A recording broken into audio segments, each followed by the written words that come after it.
Mackensie doesn't seem like a guy who takes a whole lot of days off. He seems like a guy who enjoys being in the weight room, being in the film room, living, breathing football. How much of a key to his growth has that attitude been?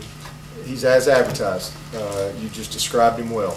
That's him. That's why he is kind of separated himself last year. Great player, great work ethic to go with the talent. You got great talent plus great work ethic and knowledge, you get a great player, and that's what he brings to the table. I mean, he's the first guy after. I mean, I'm always the last to leave on game days, and never, without fail. I don't even know if he showers, to be honest with you, but without fail, I can leave the TV show and come down, and I'll walk by, and he's sitting in Mike Reed's office watching every play of the game we just played. That's just how he's wired. He is a tunnel vision. And y'all know, don't expect him to sit down and have some great long conversation with you. He's not really interested.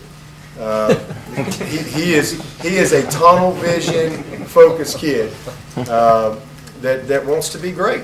And but you know, he's no different than anybody else out on this roster. I mean, he's got to come out there and he's got to go perform. You know, we can't just talk about being great. We got to do what it takes and put the performance with it. But he's done that, and you described him very, very well. Any position changes you see at the start of fall? No. I mean, we're going to cross-train a lot of guys from an offensive standpoint, even from a defensive standpoint. I think one of the biggest tasks that we have right early on is we got to get our guys up front on the D-line settled.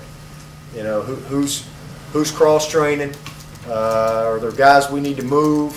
What's our indie package going to look like? I mean, there's a lot of things. You know, what's the dime package going to look like?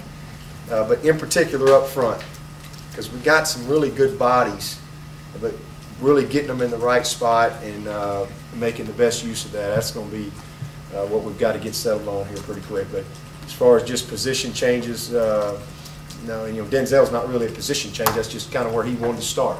We recruited him as an athlete, and like, where you want to start out, and he wants to start at corner. He's comfortable there, big old long physical body, so that's where he'll start, and we'll go from there.